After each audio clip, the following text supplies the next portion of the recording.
Thank you, Acting President, and I'm pleased to rise to make a short contribution to Ms Maxwell. And from the outset, I would like to acknowledge Lee, Michelle and Jana, who I've seen wandering around the Parliament today, and I certainly saw them outside this morning. And I'm pleased that they actually can be here today to hear us speak, probably all so passionately about this incredibly difficult and important issue. As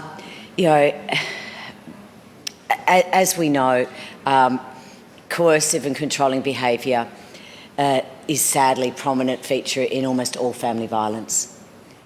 But it's one of those hardest things to identify. It's one of those hardest things, even for people who are experiencing it, to fully articulate what is happening to them. It's just that he loves me so much, that he cares about me so much.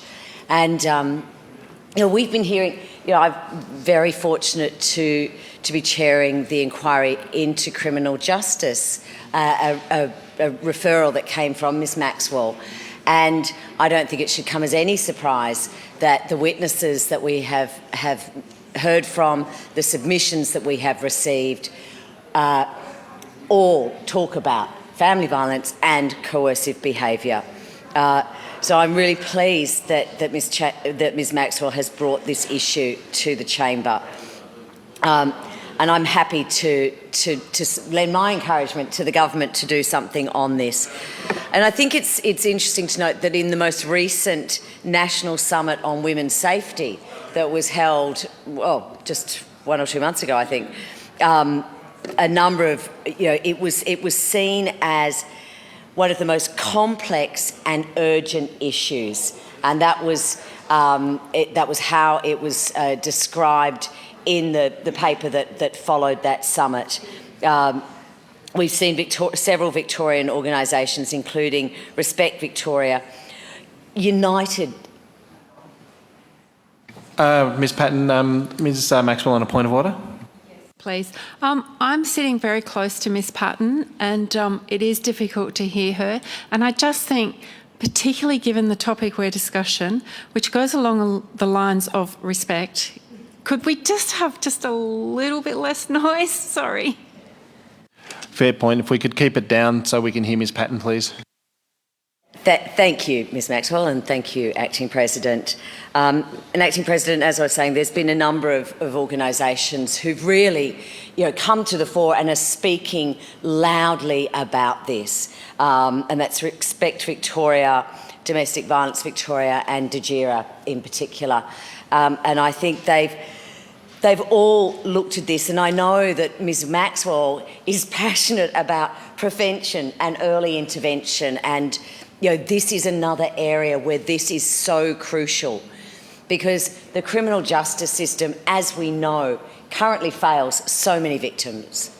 And it is sometimes a blunt instrument, and what we need to be doing is stopping this from happening. But we know that that's not easy. This involves cultural change. This involves education. This involves equality, a change in equality, gender equality, and it goes into so many different areas. So prevention in this context is complicated, but it has to be something that we focus on. And as I say, legislating has that effect, and it can shift norms and it can shift attitudes, but we need to shift those norms and those attitudes and those behaviours before they turn into what they're turning into. And I think it's interesting, and I don't know whether it's because of the work we're doing in the criminal justice system, but it seems that I'm seeing coercive control being discussed, being dramatised, being seen in mainstream media. Netflix has a really excellent program called Made, and it was a US drama that looks at coercive control, and it goes through the various stages of that control with the main character in it.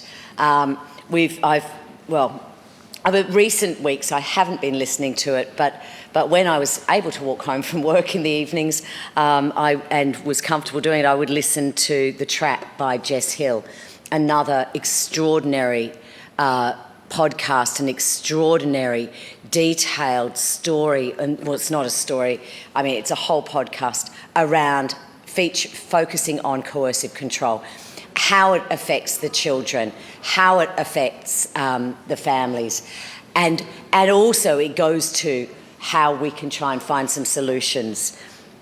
But as I say, it is addressing those underlying attitudes, which is what we need to do. But again, it will be one of the most complicated things that we do.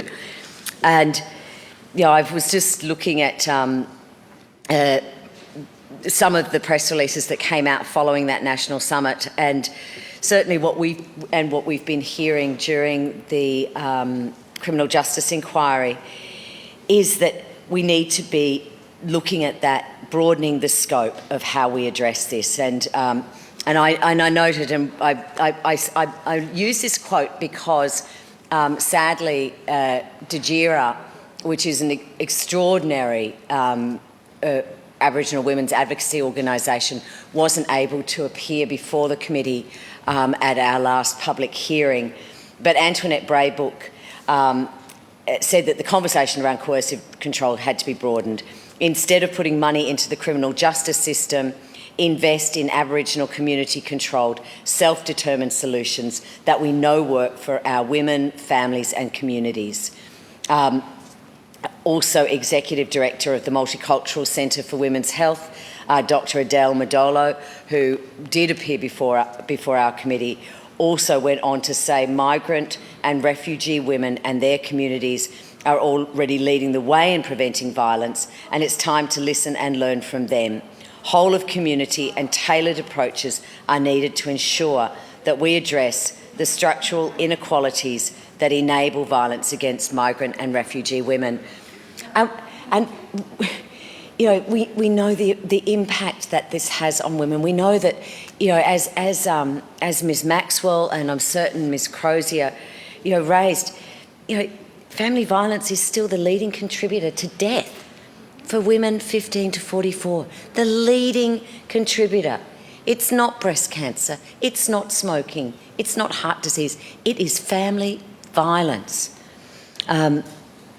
It is also the leading contributor to women experiencing homelessness. It is the leading contributor to women being imprisoned. Almost every woman currently in our Victorian prison is a victim survivor. And during our inquiry, we have heard harrowing stories from women who have been in the prison system. The fact that they had experienced extraordinary coercive control or violence just never kind of made it to the top. It was never really heard when they were being sentenced to prison. And we need to, that's what we need to be doing.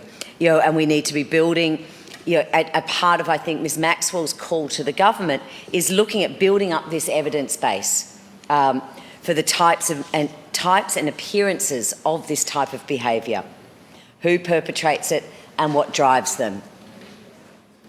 Community education initiatives to increase public understanding of these behaviours and their unacceptability. And I would commend Jess Hill's podcast as well as the drama that I saw called The Maid. Both go to increasing this public understanding. And working with organisations to ensure that they don't tacitly or overtly condone or foster attitudes and social norms that fuel coercive control.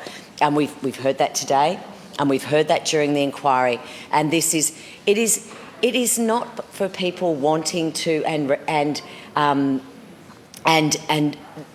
knowingly ignoring these issues. It's just that they don't understand. So, I think, on behalf of Victorian women, we deserve better, and we in this chamber, we should be leading this change, driving this change in community attitudes to women.